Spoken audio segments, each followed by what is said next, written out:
been to the park this afternoon? And how? I like that enthusiasm a lot better.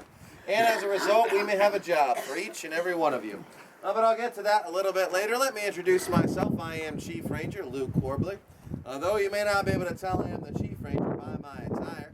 And I will tell you honestly, it is our tradition as Rangers to be in full dress uniform, greet you at the train station, and act as sort of a personal liaison as you make your way through the park. But today I know you're in good hands with your tour driver, and I wanted to show you the way things are most days when we're dressed to work. Now, if you have not yet been welcomed, let me be the first to officially welcome you to Mount McKinley National Park. Also, let me welcome you to Savage Cabin. The Savage Cabin was originally built next to the Savage River, about a mile or so from the Savage Camp, named after Mr. Tom Savage. Well, Strand was his last name, actually.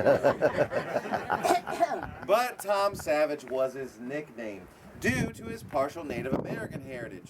Now, I believe that the cabin, the camp, as well as the river were all named after Mr. Tom Savage, because he was a bit of a jack of all trades here. And before the park even became a park, he was a miner, a prospector, even carried the mail for a while. Now, no worries, we're not going to give you any of Tom Strand's old jobs, as he was also a market hunter. You are familiar with the role the market hunter played in the formation of the park? Well, for those of you who aren't, let me see if I can paint a picture for you. This area of the Alaskan Territory was host to one of the last great gold rushes. Fairbanks, our closest city, was a fairly bustling city. If you were a market hunter in those days, your job would be to bring meat to the hungry workers, particularly Dall sheep, because they were plentiful and fairly easy to kill. Now, if you were a market hunter in those days, there were some market hunting best practices you'd want to follow to try and make the most money possible. One, rather than carry back the entire carcass of the Dall sheep, you just want to cut off the back two legs. You could leave the rest behind to rot. Those back two legs are considered the choice cuts of meat, and that would allow you to make quick work of loading up your sled, therefore make your money a good bit faster. Secondly, you'd want to kill all Dall sheep in sight. That means even if you were on a return trip to Fairbanks with your sled fully loaded, unable to hold even another morsel, if you happen upon a herd, you'd want to take the time to shoot and kill each and every one of them. That would do two things for you as a market hunter. It would prevent the other market hunters from making the kill themselves, and potentially drive up the price of the meat, making it seem a little bit more scarce than it actually was. And lastly, another best practice of the market hunters was to simply shoot the competition. Now, obviously, it's illegal here in the Alaskan Territory to kill another man. You'd be tried in a court of law just as you would in the 48 states. What I'm referring to, unfortunately, are any bears or wolves along the trail. They're hunting the Dall sheep just as well, if not better than you are. Therefore, they're your competition. Even if you had no interest in the pelt or the meat, you'd want to take the time to kill them. Using these barbaric methods, the market hunters of the day were slaughtering the Dall sheep by the thousands. But what do you suppose might have happened if they would have continued down that path unchecked? Extinct. That's right. No more Dall sheep. And potentially, no more forest. While the market hunters were chipping away at the Dall sheep population, the miners and the prospectors had clear-cut nearly 100 miles of forest between here and Fairbanks, and were quickly making their way inside the park. So if on your tour today you're having a little bit of trouble spotting some of the wildlife for sake of the wilderness, well, just be thankful that they're both still around for you to enjoy. You can thank the work of Mr. Charles Sheldon, who led the charge to Congress so that in 1917 they would finally pass a bill to make this Mount McKinley National Park.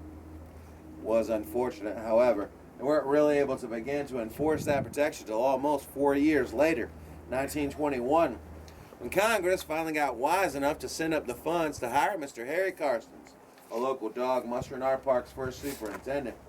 I can tell you Mr. Carson's had his work cut out for him, as he was the only one patrolling these entire 2 million acres by himself for almost a year. During that time, he quickly realized with the sheltering of all the animals inside the park that he was in dire need of an ark. Well, not that kind of ark. Of the ARC, or Alaska Road Commission. You see, Mr. Carson's knew if this was going to be a viable park, there needed to be a path or a road through it so that people like you could come and actually see it. So in 1923, the Alaska Road Commission started construction on the very road that brought you here today. To give you an idea of life as a member of the road crew, it obviously wasn't the most glamorous of jobs. If you were on the road crew back then, you'd have had to work long, hard hours, as you can only build something like that during the summer months. Alaska winters are much too cold and much too dark. Also, you would have had to sleep in tents. Not your own private tent, mind you. No, no such luxury. You'd have had to share with some of your coworkers who, after a long, hard day's worth of work, may not have smelled so nice. But at the end of the day, you would have had some relief in the form of a hearty, home-cooked meal. That's where Savage Cabin comes into play. Originally built by the Alaska Road Commission in 1925 to be used as their cookhouse. They built 5 such cabins along the park road, one about every 15 miles or so, and they'd have need to build a new one about every 2 or 3 years. Now, just so you're aware, you are looking at the original cabin, but it's not in its original location. Remember I told you it was originally built next to the Savage River, about a mile from the Savage camp? About a mile down the road from here. Be sure to ask your tour driver to point out its original location. I think once you see it, you'll notice a big difference from where it was out there in the tundra, exposed to the wind and weather, where it may not have lasted much longer, as opposed to where it stands today, a little bit more protected by its surroundings. I can tell you it's quite a sight to see them put the entire thing on skids and have a tractor pull it up to where you see it today, where we certainly hope it remains a part of the park for many years to come. And now once the Alaska Road Commission moved on down the road to build the next cabin, Savage Cabin obviously wasn't abandoned. That's when we took over use of it here at the National Park Service. We maintain it, but its primary function is for our winter patrols. Also, not the easiest job in the world. To give you just a little bit of an idea, if you can imagine, after the first big snow of the season, maybe 3 feet covering the very ground that you're standing on, we'll leave park headquarters in this. Savage Cabin will always be our very first stop. And I'll tell you, one of the most important things we need to have plenty of while on patrol is water. I'll give you a little hint in this case. There aren't any wells anywhere near Savage Cabin. Where do you imagine we're getting that water from? The snow. That's exactly right. It takes about 7 gallons of snow to make just 1 gallon of water. So if you can imagine, it'll take us 6 to 8 hours to blaze that first trail to get here. Upon arrival, we'll secure our dog team outside. We'll step inside and build a fire and begin to melt the snow. We have to melt enough snow to make water for ourselves and our entire team of dogs. Then we can finally begin to cook a meal for ourselves and our team of dogs, then hopefully get a good night's rest. Because the next morning, we're waking up bright and early to repeat that process all over again as we make our way further into the park to the next cabin. And our rangers do this all winter long, risking their lives nearly every single time that they go out. That truth was made all the more prominent last year when Ranger John Ramore was out on patrols by himself. While crossing the Toclat River, the ice gave way. He, his sled, and his entire team of dogs were plunged into about 6 feet of ice-cold water. I know I'll never forget that day, as we recorded the temperature at minus 20 degrees below zero. Fortunately for the ranger, Tig, his lead dog, wasn't quite ready to give up patrols just yet. Tig was able to make his way out of his harness to the bank of the water, and rather than leave, he began to bark and claw and paw at the ice. That sort of lit a fire under the other dogs, who were able to claw and paw, eventually pulling themselves, the sled, and the ranger out of the water. Also, fortunately for the ranger that day, he happened to be just close enough to another cabin, just like the one you're standing in front of. He was able to make his way there before hypothermia set in, build a fire for himself and his dogs. We're happy to say they were all able to continue the rest of their winter patrols without incident. Which leads me to the most important job we have here in the park. Your job. You enter today with a job of visitor. Your duties are very simple. Enjoy the park. Take it in all of its grandeur, from the smallest plants to the highest mountains and everything in between. When you leave today, we honestly hope that you'll take on the role of park ambassador. You see, just as Congress realized in 1917 if they had not stepped in, there would be no wildlife or wilderness for you to enjoy today. Same is true if people cease to visit Mount McKinley National Park.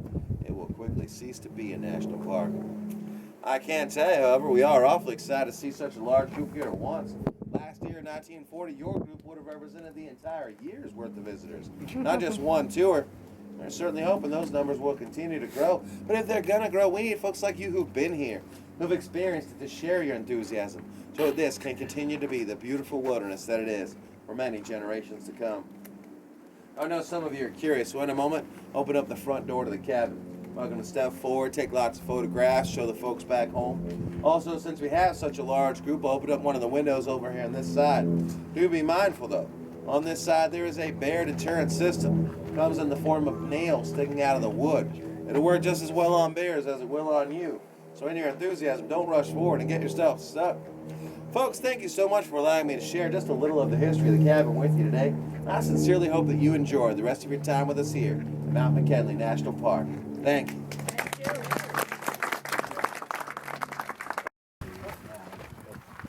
Savage cabin. Oof. Almost stabbed myself in the stomach with a nail. Right there.